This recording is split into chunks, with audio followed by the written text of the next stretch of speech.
Good evening, everyone, and welcome to the Brian Crombie Radio Hour on Saga 960. I've got an author to introduce you to tonight, which is someone who has published a really interesting book, at least a very interesting topic, called Gratitude Keeper. I want to introduce you to Dr. Maxine McLean, and her book is called Gratitude Keeper. And she's the founder and owner of Gratitude Keeper organization, an organization dedicated to motivating others to build a stronger emotional core and to connect with their energetic self. She's launched a brand new product line of mental wellness products, including the highly anticipated book, Gratitude Keeper, No Rain, No Water, Nurture Your Spirit with the Healing Art of Gratitude. Welcome to our show. Thank you so much for joining us, Dr. Maxine McLean. Thank you. Thank you, Brian. Why did you decide to write a book on gratitude keeping? And gratitude keeping, that's a very interesting question. I had a few instances in my life that, drove me to that point where it forced me, literally, my experiences forced me to recognize that I needed to be grateful. And from there, it just bloomed beautifully. So I have been on that gratitude journey now for, I think, about maybe about 10 years. Yeah. So everything I do centers around gratitude. Now, you're an author, you're an inventor, You're a therapist, you're an intuitive healer, you're a humanitarian and a holistic health expert. You've got a PhD, an IMD, and a DHS, and you have a wealth of expertise and passion for helping people. What's your PhD in? Integrative medicine. And what's an IMD? Doctor of Integrative Medicine. And what's a DHS? Doctor of Humanitarian Services. My God, you got a lot of academic background. You got a PhD and other professional degrees from the University of Humanitarian Medicine and McMaster University. Right. And you say that a lot of this draws on your personal life experiences as well as your academic knowledge. That's interesting to connect both. Yes, absolutely. So tell me, what was the personal experience or experiences? Well, the personal experiences and my own personal stories, which they're all documented into my book. And in each story in my book, I leave the readers with some inspirational quote or something that they can use for their life experiences. But in terms of what led me to this, my own experiences, I grew up in a village in Jamaica where there was no running water. There was no piped water. There was no piped water. So if there was no rain, we had no water. And here I am today, recognizing that there are people in different parts of the world that actually either they don't have water or they don't have clean drinking water. So I have the vision of providing potable water to families in areas of the world where they need potable water. And I started the building of wells in a village called Karina in Kenya. So we started out with about maybe 12,000 people accessing clean water.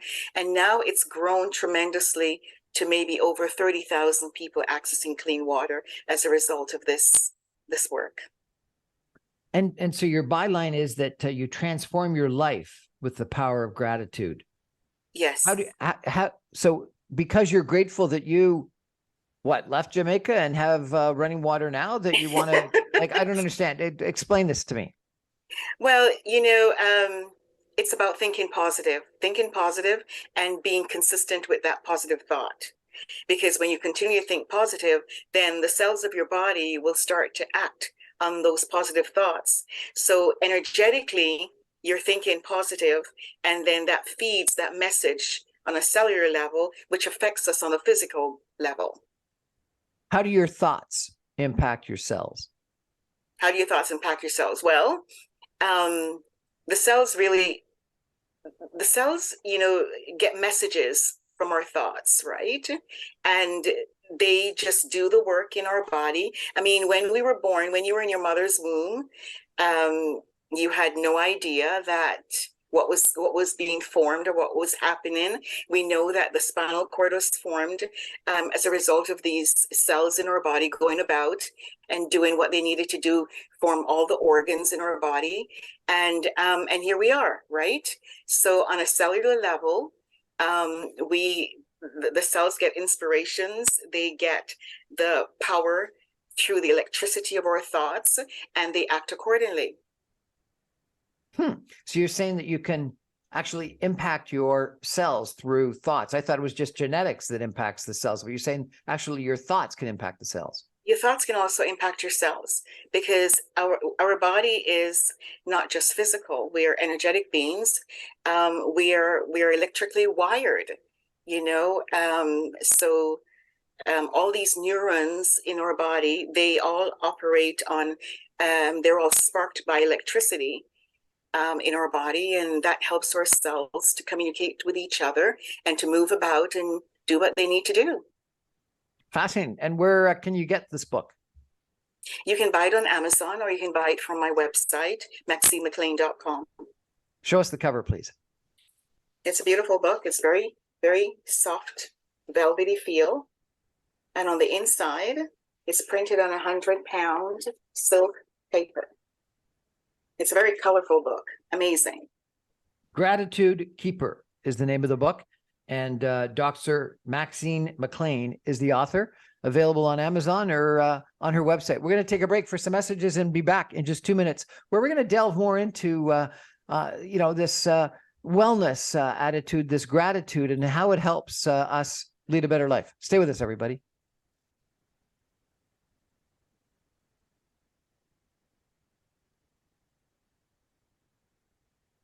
Welcome back, everyone, to the Brian Crombie Radio Hour on Saturday 60. We're chatting tonight with Dr. Maxine McLean. She is the founder and owner of Gratitude Keeper Corporation. It's an organization dedicated to motivating others to build a stronger emotional core and to connect with their energetic self. She's launched a brand new product line of mental wellness products, including this highly anticipated book that we're talking about tonight called Gratitude Keeper. No rain, no water. Nurture your spirit with the healing art of gratitude. Excellent. Dr.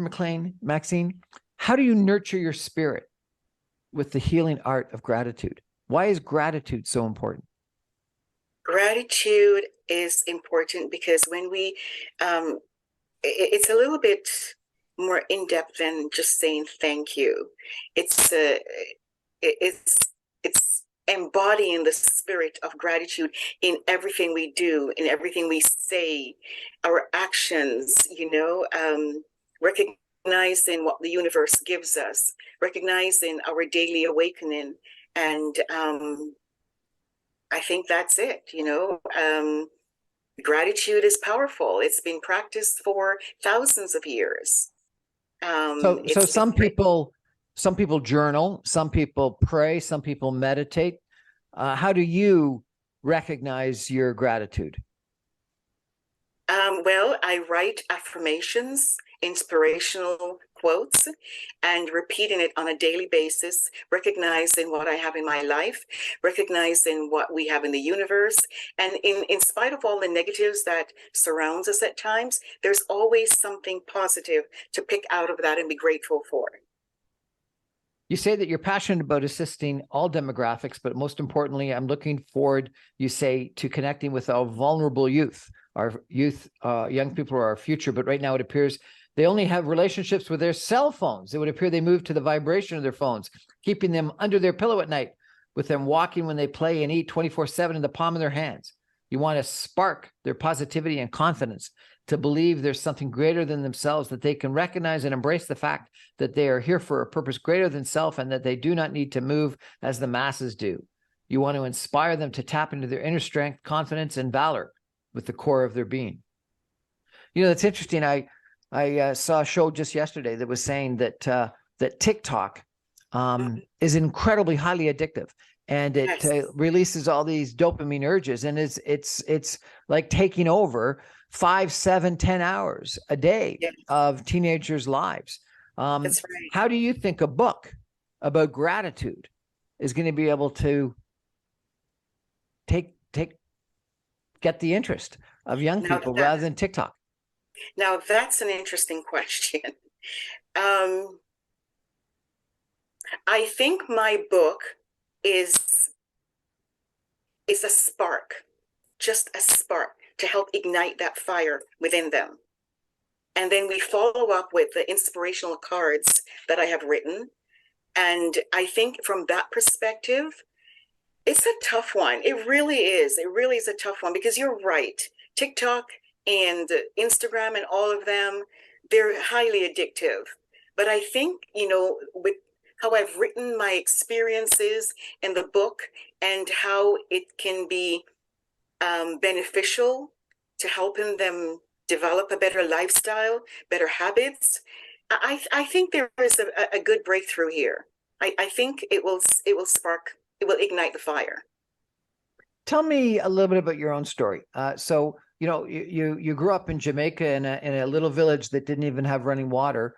How did you come to have these 3 degrees in Canada? Well, I came here when I was 14 years old, And and I went to school. It's all in my book. My story is there actually.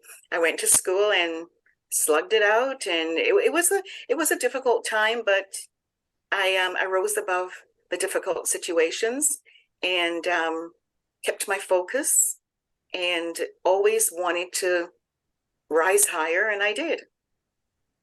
there's been so many stories in the press, of late of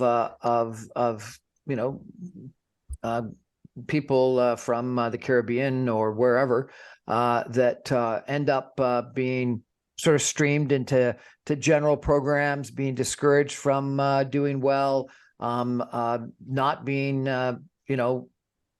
mentored and moved forward, etc. And that a lot of sort of the positive thinking, ambition, belief that you can do better is gone, is sapped out of them. How did you not fall into that? Wow, how did I fall into that? Well, it was an inner flame that made me realize I needed to do something better. I need to rise higher. When I started out as a nurse actually, and I worked on pediatrics for a number of years. And I didn't want to be a medical doctor. I wanted to be more of a natural medicine physician. And so I found a way that I could continue studying and aspire to being a natural medicine physician. And that's what I did. That's what I did. So the spark basically is an inner flame within me that made me want to do better, made me want to rise higher, Okay. made me want to make my grandmother proud. Okay. Well, that's interesting. Was it your grandmother that was the mentor, the inspiration? I think both my grandparents were mentors. Yeah, absolutely. And when I saw the way that we grew up and what we had, was not as it. For example, here, young kids grow up with toys and, all kinds of expensive wares. We didn't have that advantage. And it was a tough time, but, we rose above it. I rose above Did you grow up with your grandparents in Jamaica or here in Toronto? in Jamaica. And so they gave you that inspiration. They gave you that spark as a young girl, even before you had immigrated to Canada. Yes. And did they follow you here, or did they stay in Jamaica? No. They stayed in Jamaica, and they both passed away not too long after. Yeah, But that spark stayed with you. that spark stayed with me. Well, that's interesting. So what's your message to grandparents? You can leave a spark to your grandchildren even when they're just a youngin, and that Yes, spark will last for a long time, I guess. absolutely. I do agree with that. Yep, keep that spark going. Stay positive with them. Continue to teach them, nurture them, and it's all good. So And when teach and them to be how? appreciative. Sorry. And teach them to be appreciative. Be grateful. So was it them that taught you about the power of gratitude? Yes, I believe so. Yes, absolutely. And what was it that caused you to want to write this book? Was there some revelation or something that happened that said, I feel so strongly about this, I want to write a book? I feel so strongly about it because some years ago, my son had a car accident, a tragic car accident. And in the process of his healing, I was very despondent. And I just got this inspiration that your son is alive. You should be grateful. And that gratitude just bloomed from there. And now my son is alive, yes, and doing well. And since after the accident, he's had two beautiful daughters. So I have two great, amazing granddaughters from that. Yeah. And are you the spark in your granddaughter's life, like your grandparents were for you? I'm one of the sparks in my granddaughters' lives. Yes, absolutely. Could you read something from the book? Maybe your personal story or one of your inspirational affirmations or something that you think will give people a good sense of what your writing's like and what your book has to say. Absolutely. That'd be great. Where are you going to read from? Page 85, the art of living involves the art of learning intertwined with the art of experience. Sometimes it may be difficult to believe that the revelations we gain from our experiences can provide us with the strengths and the light and the right directives we need to govern our lives accordingly. The key component, I believe, is to be receptive emotionally, mentally, or spiritually in order to receive life teachings. Who's going? Oh, keep going. Some of which can be hard lessons to grasp, but better if received with love, unwavering belief, appreciation, and of course, confidence, and that it fits with your ideal vision for your life purpose. But I get it. Who wants to go through such hardships only to be told the reason for such difficult times is to strengthen your character? Really?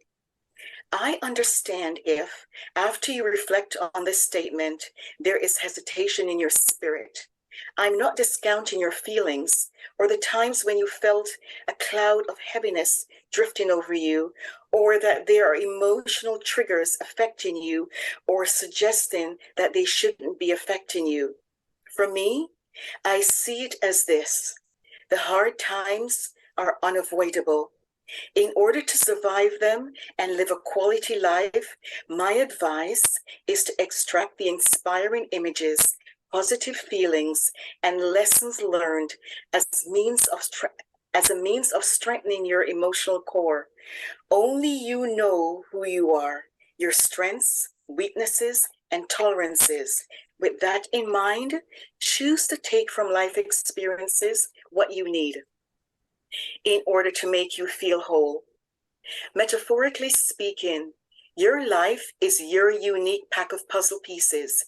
You may seek information to make those pieces fit together in whatever way you want, because at the end of the day, it is your life, your vision, your perspective, your hopes, your aspirations.